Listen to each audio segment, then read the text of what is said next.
Casey entered the room and looked around. It was clear there wasn't much to do. Change the linens, wipe the surfaces, and remove the coffee cup from the table. Then, as per regulation, she would go to clean the bathroom. An elderly man, well-groomed, intelligent, and very wealthy, had lived here for 2 days. At first sight, Casey realised that this gentleman wasn't an ordinary person. Over her years working at the hotel, she'd learned to read people. Men like Mr. Riley didn't cause problems for maids. They were neat, polite, and clean. Cleaning up after them was a couple of trifles, and later the woman had been told that he was a big businessman, the owner of a chain of restaurants. Casey approached the bedside table.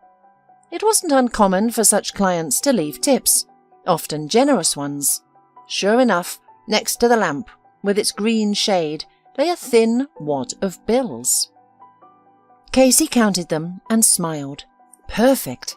This would cover the children's uniforms. September was just around the corner, and it was time to prepare for school. She mentally thanked the pleasant guest and wished him good fortune. Returning to her cleaning, Casey encountered an unexpected surprise while changing the bed linen. As she lifted the pillow, she discovered a locket underneath. It was simple, made of cheap metal, clearly an inexpensive old piece. This didn't fit the image of the respectable elderly businessman. Mr. Riley wore an expensive watch and a suit from a famous designer, obviously tailored. And here was this 5-cent medallion. How odd. Casey picked up the unusual item. The case was bent in several places, but the locket itself was clean, free of rust or scratches. It had been well cared for, apparently holding great value to Mr. Riley. Bringing it closer, Casey noticed it could be opened. Curiosity got the better of her. She lifted the lid, and an old black-and-white photograph appeared before her amazed eyes. It showed a laughing girl with strong dark eyes, a braid wrapped around her head in an old-fashioned style, and a round mole above her lip. Casey stared in astonishment, touching the mole above her own lip. She had inherited it from her grandmother Agatha. In fact, everyone said Casey resembled her greatly, and now she was looking at a picture of her grandmother, taken when Agatha was very young. There was no doubt about it. Casey even knew which photograph this image had been cut from. She'd seen it many times in an old family album. Grandmother had been standing on a riverbank among weeping willows, the sun shining brightly. She was smiling. Agatha had told Casey that photographers rarely visited their village. It was a significant event, so Agatha had dressed up carefully before posing. On that very day, she'd borrowed a beautiful dress from a friend and even applied light makeup. Casey kept gazing at her grandmother's laughing face. Agatha had passed away long ago, when Casey was still a teenager. The granddaughter had struggled with the loss of her closest and dearest person. Casey had loved her granny more than her own mother. In fact, it was her grandmother who had raised her while her mother tried to sort out her personal life. The grandmother's cosy village house often welcomed grandchildren, Casey's cousins. Grandmother loved and welcomed everyone, giving her grandchildren warmth and comfort, enveloping them in care as soft as a blanket. Even her voice was velvety and healing. It had been difficult for Casey after her beloved grandmother's death, but she had endured and adapted. Agatha had always told her granddaughter that she was strong and brave, that she would succeed. Though things hadn't worked out as well as she might have hoped, but Casey wasn't on the streets and could support her children adequately. The woman looked at the locket in her palm, snapped the lid shut and pondered. What was this? How had a portrait of her grandmother Agatha come in a locket belonging to a rich businessman? There was clearly some connection between Mr. Riley and Grandma Agatha. It couldn't be coincidence that the man carried her picture. Maybe he collected retro items? and Agatha's picture had simply caught his eye. He might be a descendant of that photographer, and yet Casey's inner voice suggested otherwise. Mr. Riley and grandmother Agatha must have known each other, perhaps even been close. Something connected them. Casey knew she had to find out what it was. The woman continued cleaning. The medallion was now in the pocket of her uniform apron. Regulations required her to give everything found in the rooms to the manager, who would then contact the former guests. They would agree on how to return the lost items to the owner. But this time, Casey decided to do something different. She would look for Mr. Riley. She needed to talk to him, to understand why he carried a picture of her grandmother. Everything connected with her granny was a valuable part of Casey's life. She missed her. It was as if a message from a loved one had arrived. Casey would find out everything before the summer, before school started. She would have to go to the capital, a whole day's journey, 3 hours one way by train, and even in the capital, it was uncertain how long she would stay. She might even have to stay overnight. But that was okay. The kids would manage. Molly, at 14, was quite a grown-up young lady. Andy, a year younger, was a responsible and serious kid. They'd manage with 6-year-old Becky. It wasn't their first time. Their mother was always at work to provide for the children.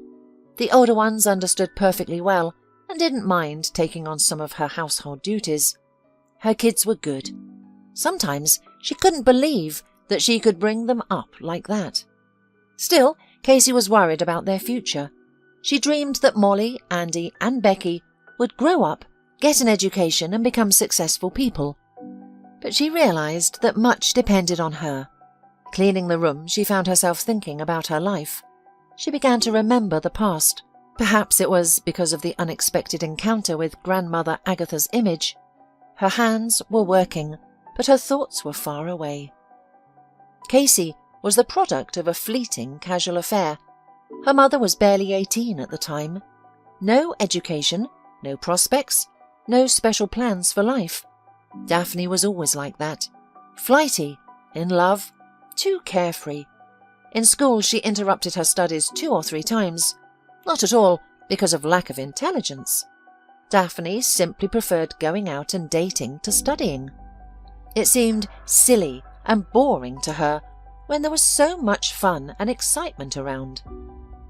She dated, most often guys much older than herself. She wasn't interested in boys her own age, as she put it. Well, at least because these older suitors already worked and could give her gifts. Agatha's head was spinning. She had raised her children alone.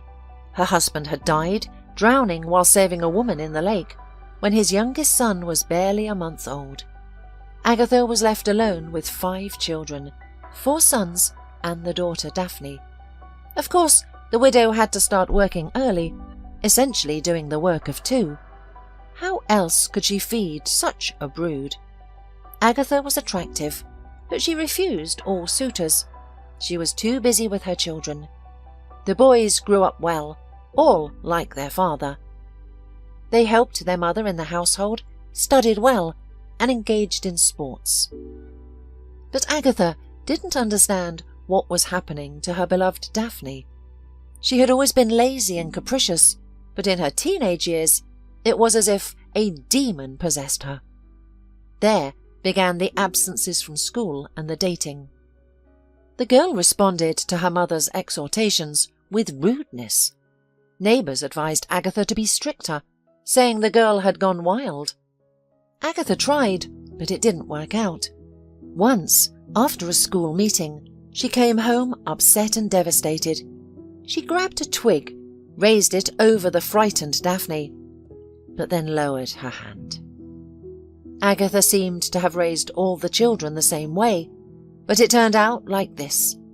The boys caused no problems, but her daughter made up for all of them.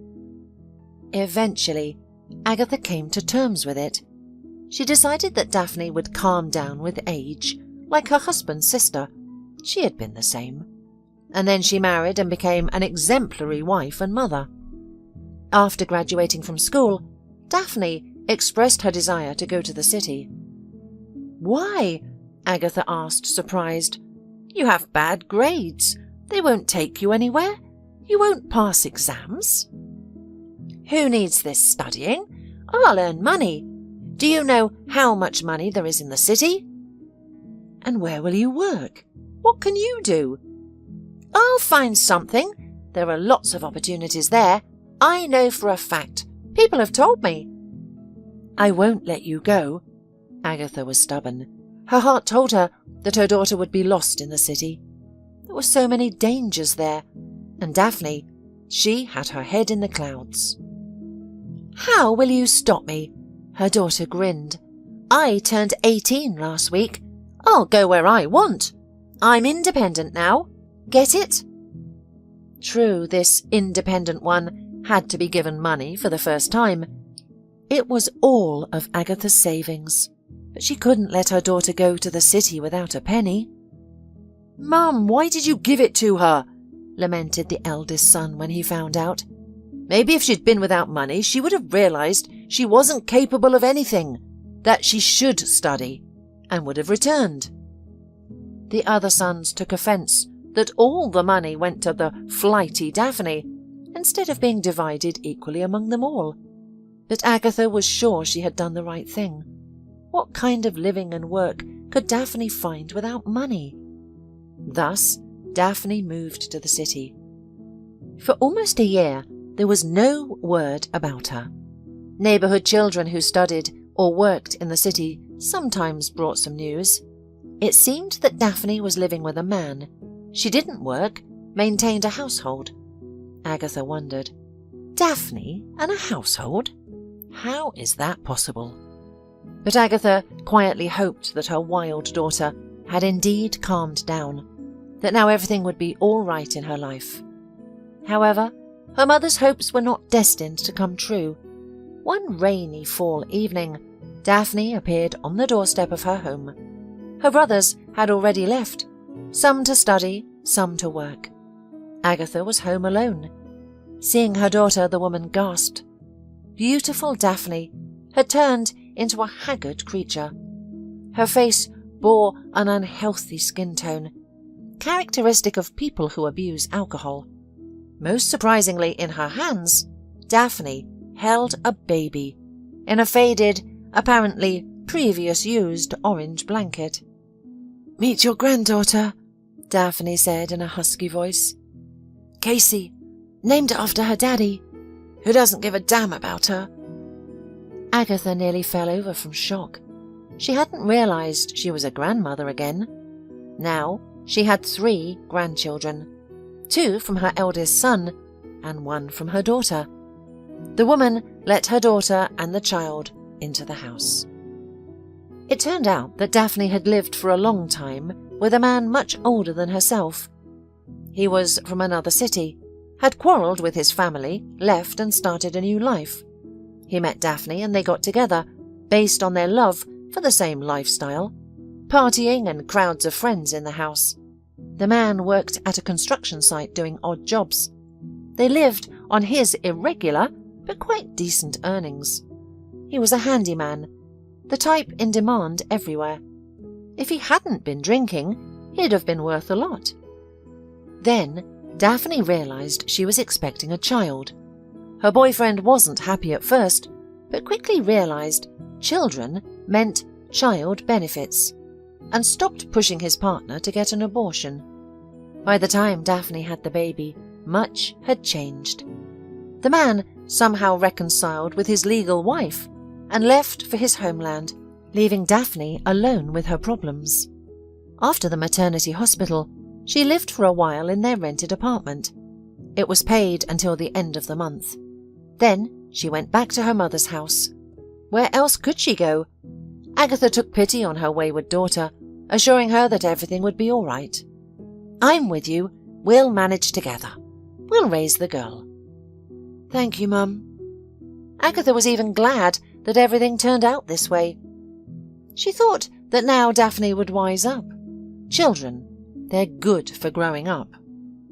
But as soon as she came to her senses, Daphne left for the city again, leaving her daughter with her mother. Agatha didn't see any child support. The negligent mother received it in the city and spent it on herself. It was hard for Agatha to raise little Casey, but she didn't complain. The child was like a ray of light, a source of happiness and energy. Daphne appeared occasionally when money ran out, or when she hadn't a beau and needed a place to stay. She had no warm feelings for Casey. Neighbours suggested to Agatha that she deprive her daughter of parental rights, so that there would be more benefits and everyone would live more peacefully. But Agatha didn't do it.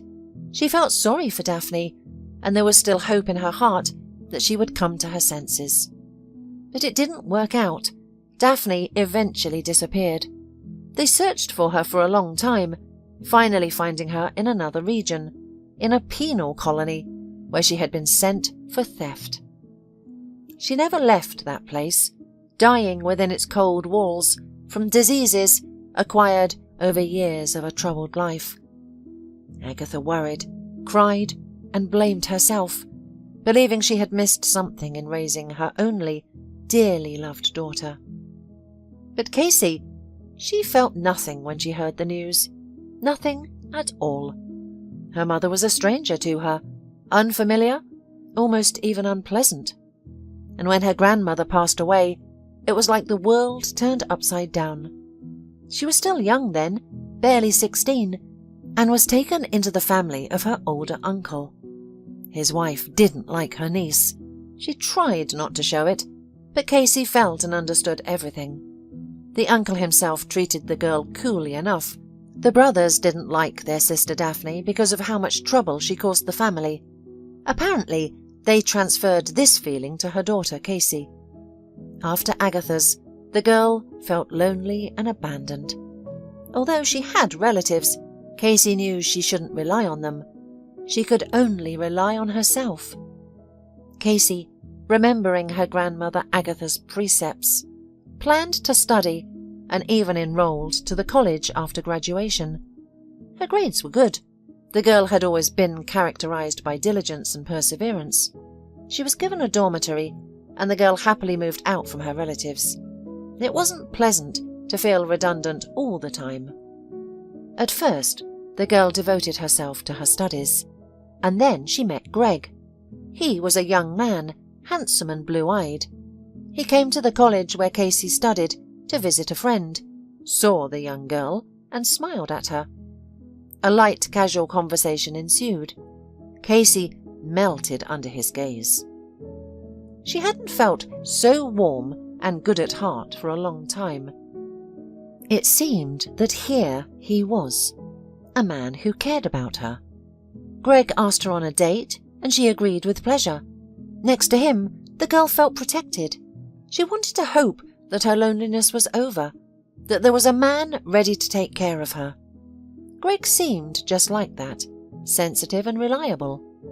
After the date, he invited her to his room. The man was staying at a hotel. Casey agreed without a second thought. Already later, she realized what was what, but she did not resist him. What difference does it make? Anyway, they will be together now. But Casey was wrong. Greg disappeared as suddenly as he appeared. From the very friend he had visited, Casey learned that Greg had long been married, had 3 children, worked as a trucker. In general, Casey became one of his many one-night stands. It was frustrating, but what could she do now? Casey experienced disappointment, made important conclusions for herself, and lived quietly until she realized she was expecting a child. Casey rushed to the clinic. She didn't know what to do herself, so the doctor's words that she had missed the term for termination of pregnancy even pleased the girl. At least now she wouldn't have to make a choice.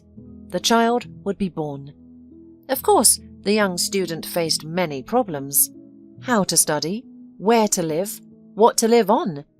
Amid worries and concerns, Casey missed the exam session and was expelled. Well, anyway, she couldn't study with a child in her arms. She had to return to the village, to her grandmother's old house, which was now hers. Many years ago, after her daughter's death, Agatha had signed the house over to her granddaughter, which again displeased her sons. "It's nothing. They're successful and established. They're men, after all. They won't be lost. But Casey has no one except me. She definitely needs her own corner, so she'll feel more confident in life," Agatha explained to the neighbours, and Casey overheard everything. Now the young woman was glad that she truly had a place to go. True, during the girl's time living first at her uncle's, then in the dormitory, the house had fallen into a state barely suitable for habitation. Nobody had taken care of it, but Casey wasn't afraid of that then. She had a roof over her head, and that was enough. With her own strength, as best she could, Casey made it cosy. And then Molly was born. This event turned Casey's whole world upside down again. She looked at the tiny baby girl, filled with tenderness and warmth, and realized, for the sake of this tiny bundle, she would move mountains. Now her own mother's actions bewildered Casey even more. How could one voluntarily give up their own child, preferring unfamiliar, unpleasant men to a daughter? And while Casey strived to be an exemplary mother, she began to receive an allowance for the child. It became easier financially. Casey learned to save money, stock up on food, and buy things on sale. The young mother managed frugally, which made her feel proud and strong. The plan was to raise Molly until she could go to kindergarten, and then Casey would work at the local post office, or library, or shop. Maybe she'd be able to finish her studies in time, because it was necessary to settle down in this life somehow. But the young mother's plans were not destined to come true. One day, Stapleton West came to the village. Casey knew him. He was the neighbour's son, 5 years older than her. He had finished his studies, gone to the capital, and entered a university there. It was said that he had been hired by some big company. Stapleton came for his sick mother, deciding to take her to the city. The treatment there was better, and life in general more interesting. Casey had once been in love with him, as had a good half of the girls in their village, so Casey, of course, didn't mind when he came to chat a little. That evening, Stapleton was slightly drunk, having apparently met his friends beforehand. "So that's how your life turned out," the young man said, shaking his head, and Casey at this moment admired his intelligent grey eyes. "Too bad. You were such a smart and beautiful girl. I thought a different future awaited you." "Maybe it still does." "Maybe," Stapleton said, not too confidently. Then he began to talk about himself, about his life in the city. To the villagers, Stapleton seemed the epitome of success and luck. It turned out that everything wasn't so simple. Stapleton was deeply unhappy inside. Career achievements weren't easy.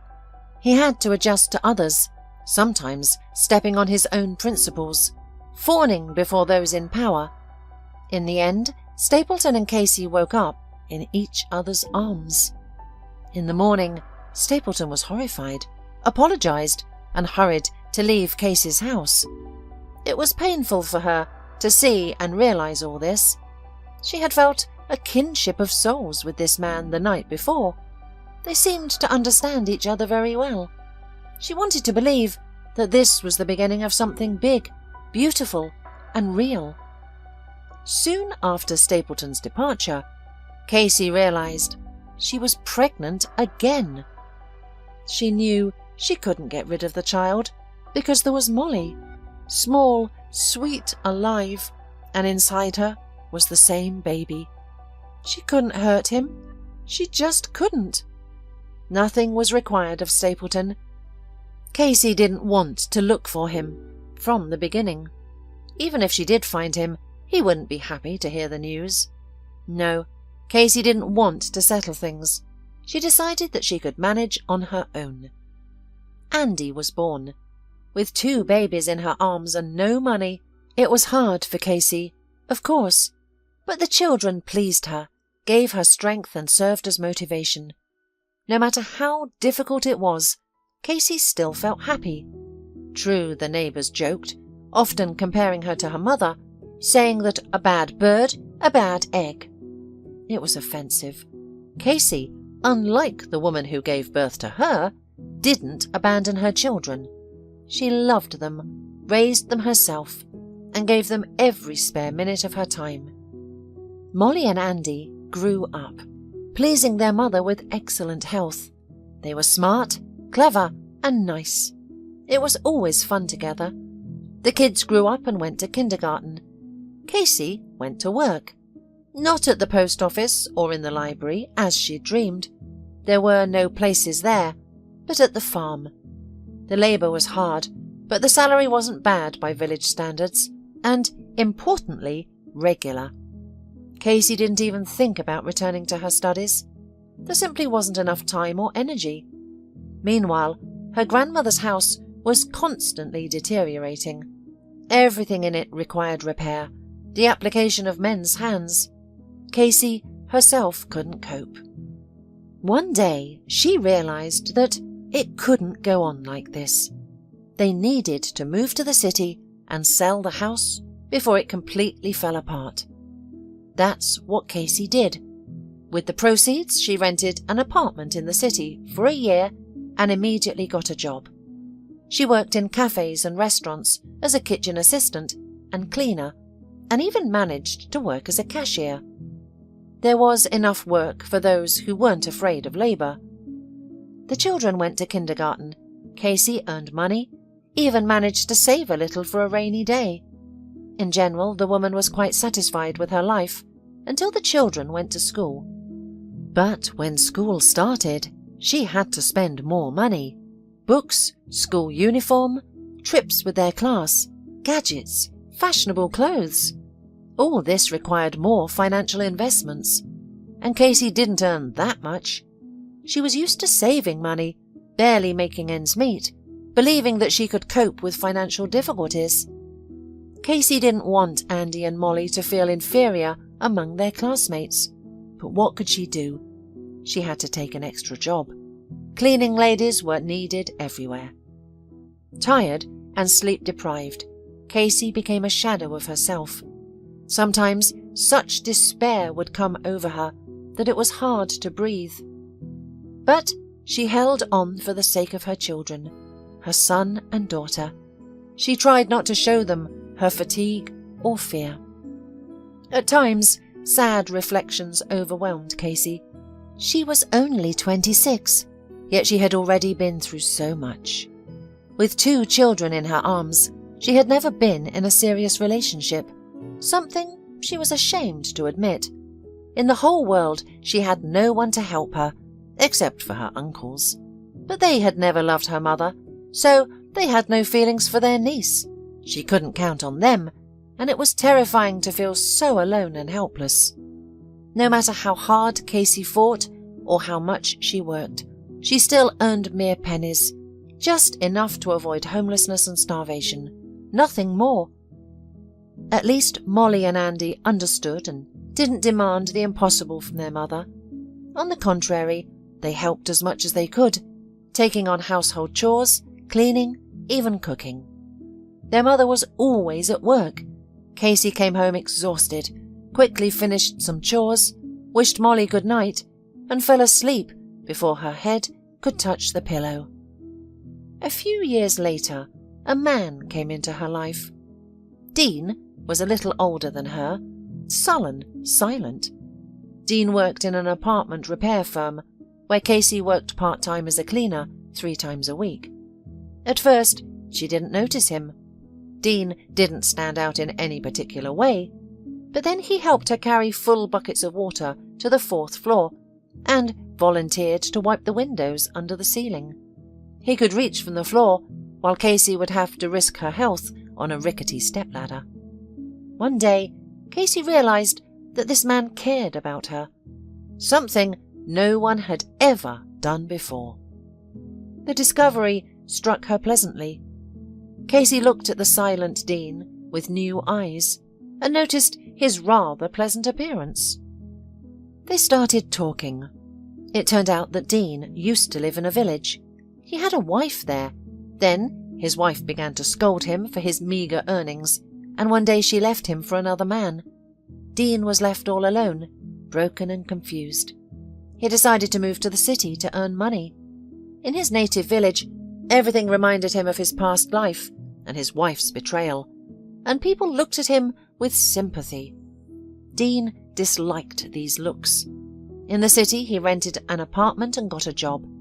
Being handy, Dean made good money doing repairs. He worked for the firm and took on side jobs. He grew accustomed to his quiet and measured life. He even began to like it.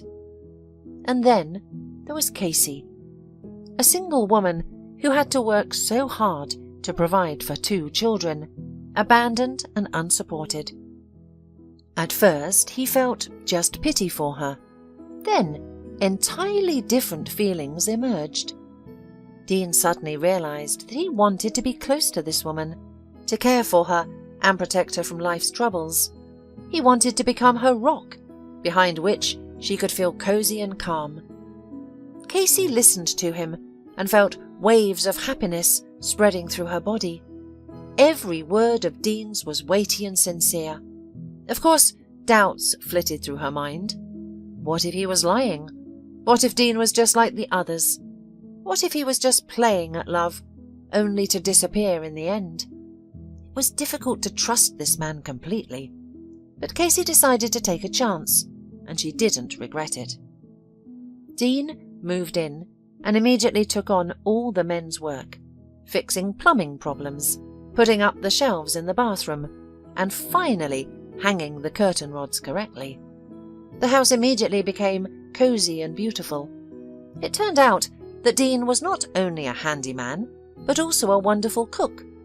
From mere leftovers in the fridge, he created mind-boggling dishes. With him, Casey practically forgot about financial problems. Dean earned quite well and spent generously, buying quality food, sweets and clothes for the children, and gifts for his wife.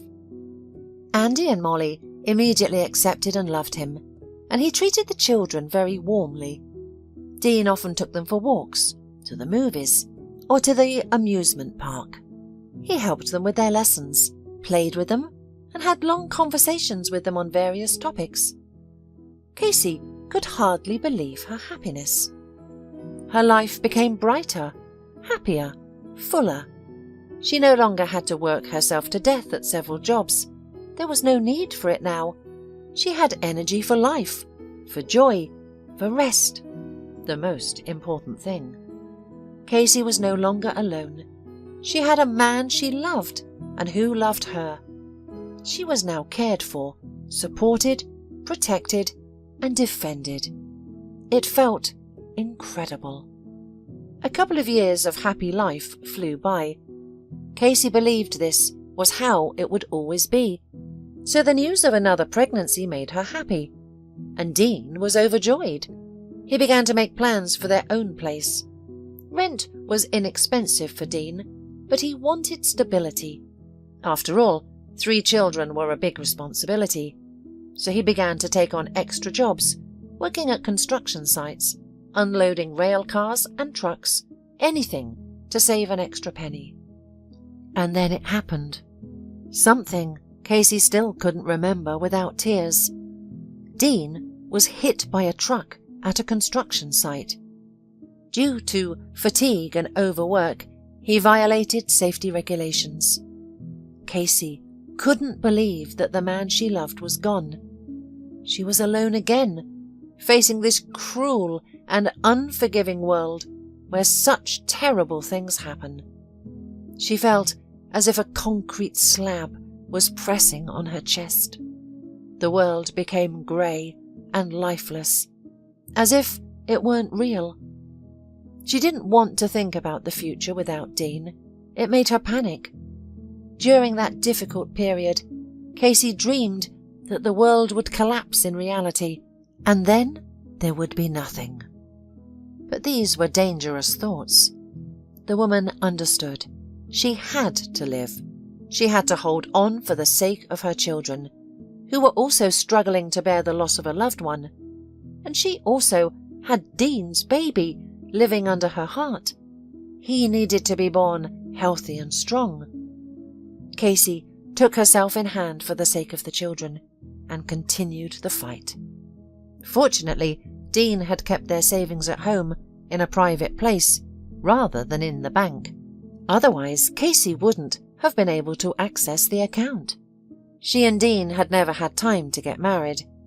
They were only planning to. Soon the woman gave birth to little Becky, and while she was just a baby, the family barely survived. They stretched their modest savings until the baby went to kindergarten and Casey went to work. Fortunately, the little girl was rarely sick, so her mother could work without taking sick leave. Then, Casey received an offer for her dream job. One of the tenants in the building where Casey mopped floors in the mornings suggested she interviewed with the local hotel director. "You're slender, cute, and used to hard work. It's noticeable. Most importantly, you know how to smile and communicate with people. We need such people in our hotel. There's a maid position vacant right now. Try it. It's better than cleaning dirty entrances." And Casey tried it. She didn't believe she'd succeed, but she did. She was hired at the hotel. The work wasn't taxing, quiet, even pleasant. The salary was more than decent, plus tips, sometimes very generous. Life became much easier. Casey still missed Dean, his care, his voice, his scent. She was still a single mother of 3 children, and yet life began to regain its colour. Casey even managed to take the children to the sea one day. It was the first time both the children and she had been to the coast. The sea looked fantastic. They were all still impressed and dreamed of repeating the trip someday. However, it was still hard for Casey to accept that she was alone again. She worried, if something happened to her, where would the children go? It was unlikely that her uncles would take them, as they didn't even know the children existed. They had long since lost touch, becoming complete strangers. Casey often remembered her grandmother Agatha and imagined what the world would be like if she was still alive. Probably the grandmother would live with them, read bedtime stories to the children, bake pancakes for her great-grandchildren, call Casey her sweet girl, and hug her. She remained the most significant figure for Casey. That's why her photograph, found in an antique locket under the pillow of a wealthy businessman, so excited the woman. Casey couldn't wait. She had to find out as quickly as possible what it meant. Finding information about Mr. Riley in the digital age took only 5 minutes. Casey learned that he was alive and working in the capital. She found the address of the main office, learned its working hours, and the next morning she was on a train, watching the passing scenery. At work, Casey took a day off at her own expense and gave her children instructions for the whole day. She didn't worry about the older ones.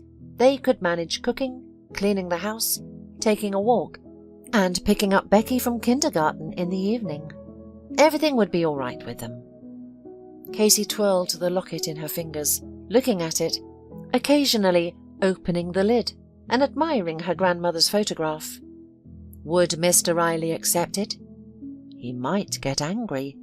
He might think she stole it.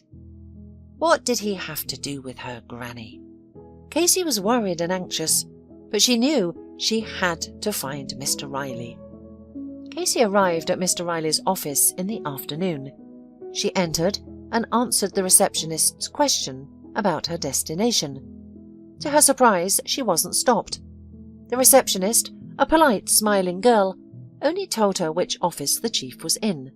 To Casey's luck, it was a time when anyone could come to Mr. Riley to discuss his restaurants, complain, offer suggestions, or express gratitude.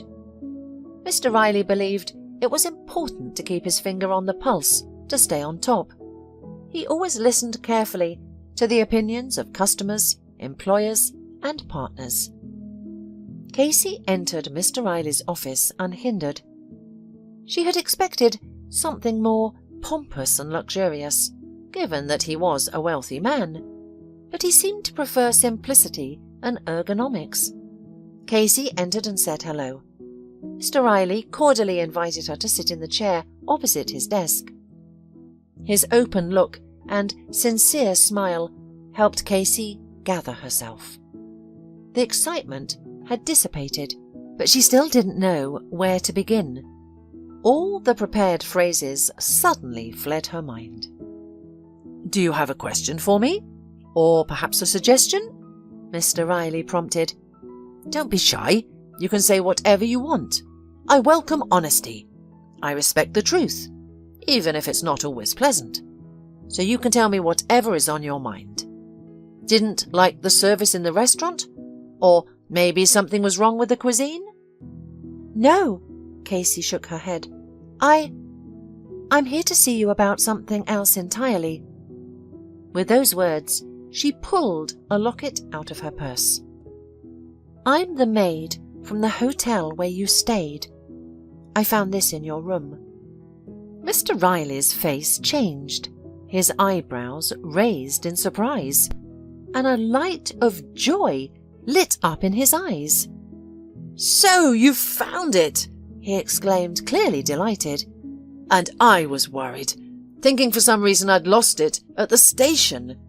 I was sure I had slipped the locket into my pocket before I left the hotel, as I always do." "You left it under your pillow." "Old age is no joy," joked Mr. Riley. Casey handed the medallion to the owner, who hurriedly took it in his hands, stroked the lid with his thumb. It was obvious that the thing was dear to him. "Did you come here specifically to give it to me?" The man spoke thoughtfully, scrutinizing Casey sitting in front of him. "But why? You could have handed it to the administrator. They would have called me, and I would have sent someone. Why go to all that trouble?" "The thing is, my grandmother is in the picture." Mr. Riley shrugged. He was no longer smiling. His face took on its most serious expression. "What was your grandmother's name? The one in the picture?" "Agatha." "Agatha. I can't believe it." Mr. Riley looked shocked to the core. He glanced at the medallion, then at Casey, and red spots appeared on his cheeks. "Tell me, please, how do you know my grandmother? And why do you carry her picture with you everywhere? You see, Grandma, she's my closest person. I have no one else, and never had. She raised me. It's important for me to know everything about her." "I see. The thing is, your grandmother is probably the person closest to me too. I looked for her for a long time. Then I realized it was useless. And here you are. This won't be a short conversation. Perhaps some tea or coffee?" Casey shook her head. It wasn't tea she needed right now. "All right." Mr. Riley began his story. "I was born in a remote village to alcoholic parents. From childhood, I knew neither love nor affection. I grew up like a weed, taking care of myself as best I could.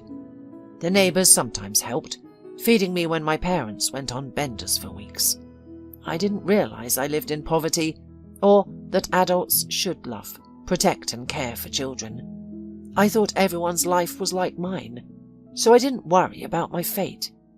Such suffering was alien to a small child. Agatha was then a very young woman.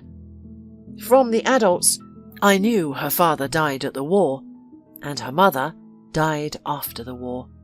Her heart gave out. Agatha was kind and cheerful. She often treated me to candies, and sometimes called me Mowgli, ruffling my hair. It was pleasant. Then There was a fire in the house where I lived with my parents. It happened during yet another party. I had grown accustomed to these endless gatherings. The adults quarrelled, laughed, talked, fought, kissed, fell asleep on the floor, while I played quietly in the attic, or slept there, wrapped in my grandfather's old coat. That night, I woke up struggling to breathe. I jumped up, coughing.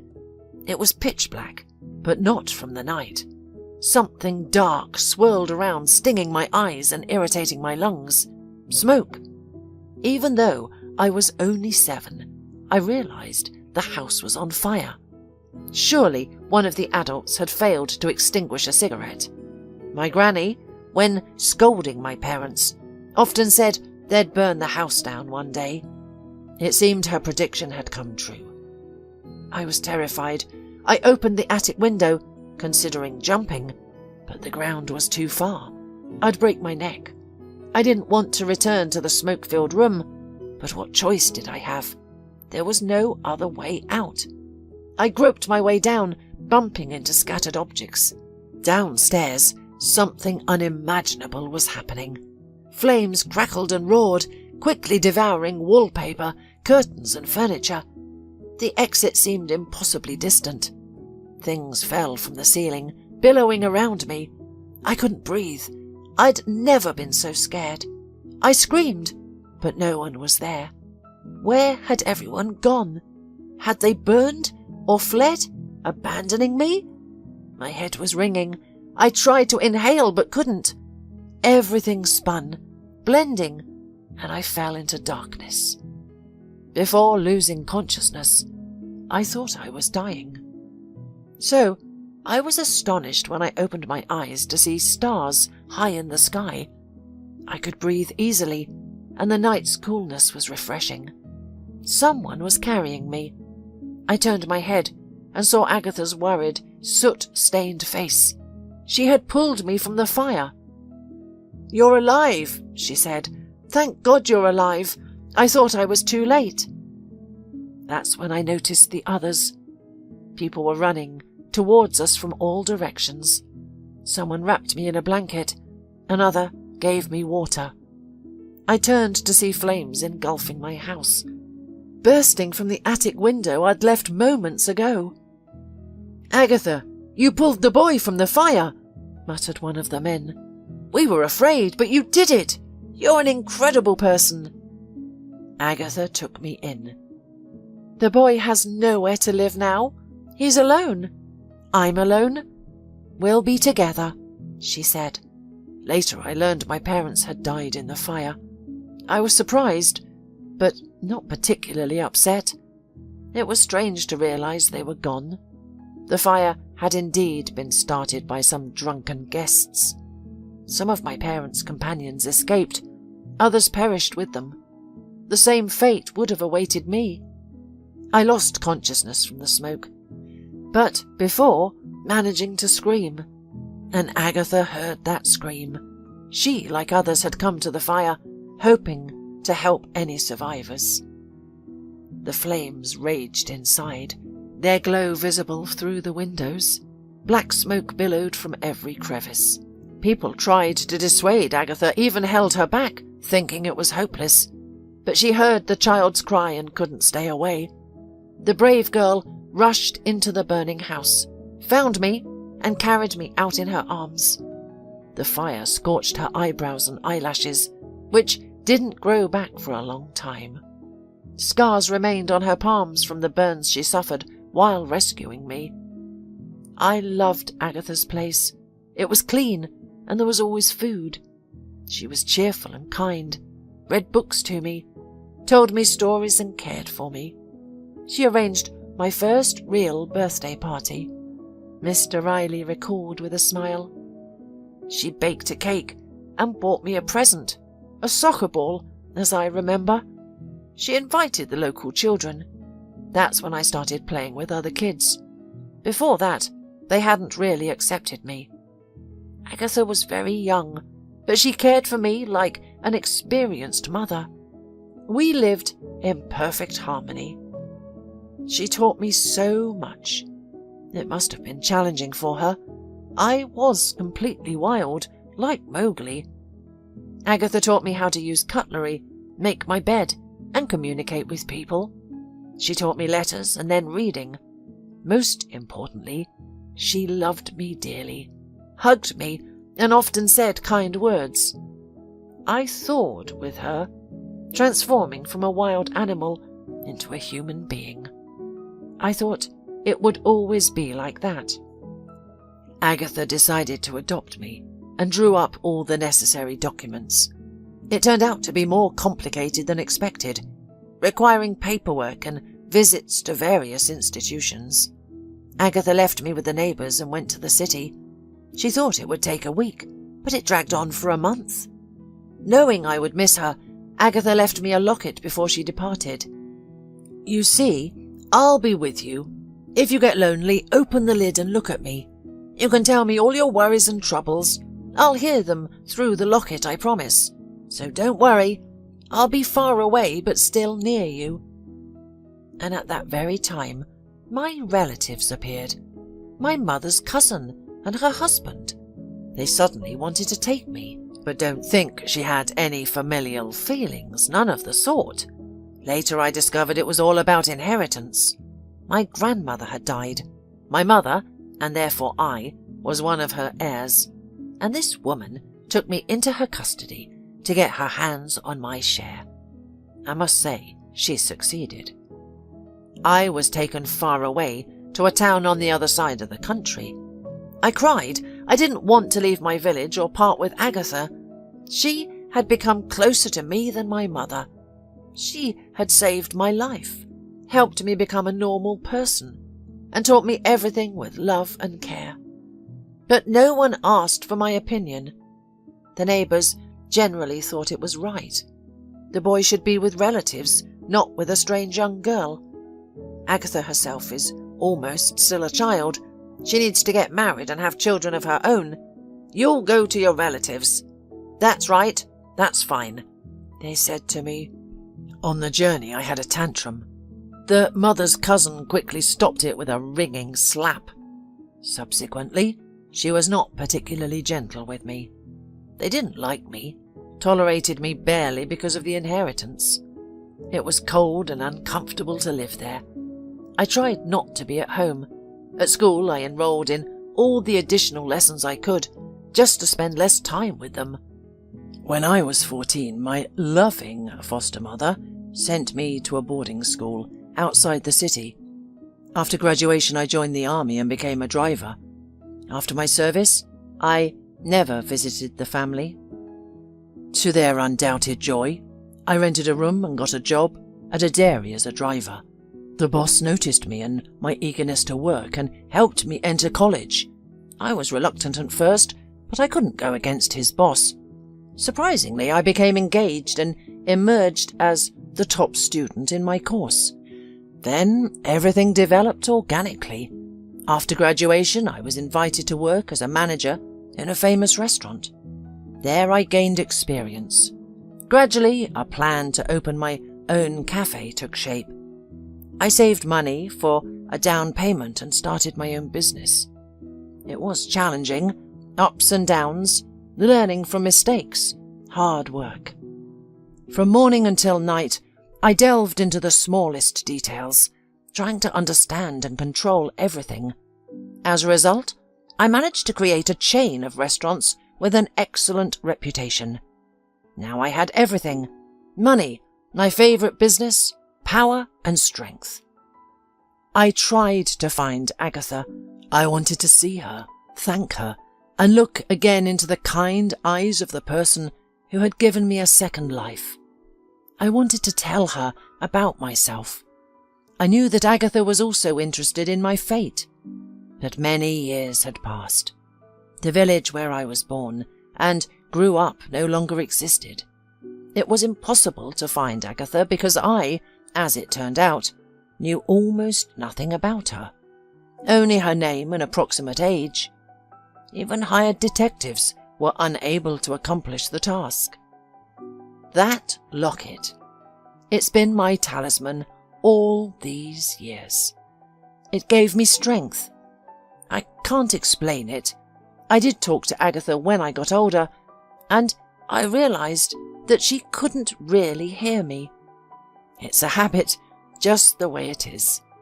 I had complained to her about my foster mother, about the mean teachers, and, it did make things easier. A kind of psychotherapy. I got married. I had 2 sons. If a girl had been born, I would have named her after Agatha.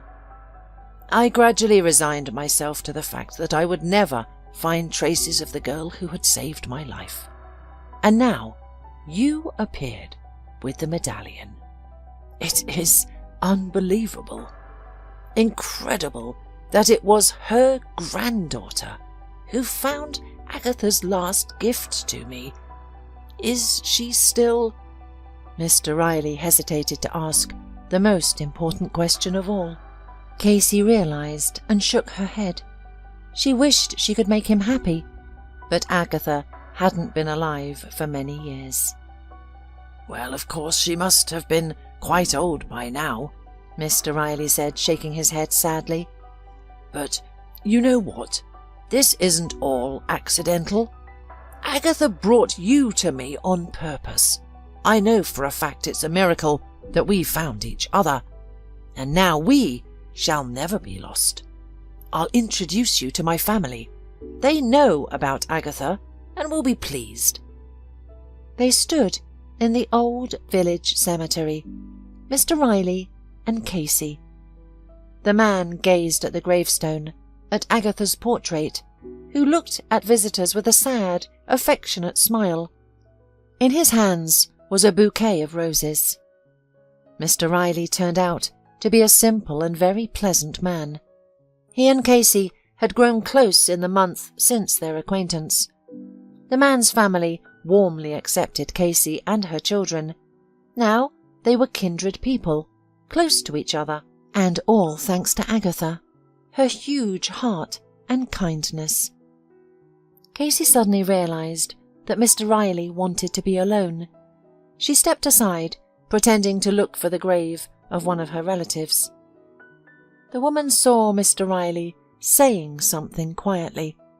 Probably he had a lot to say to Agatha. Later, Mr. Riley and his grandchildren, along with Casey and her children, will go to the movies and spend a warm family evening together. Yes, now Casey had a whole family, and that was happiness.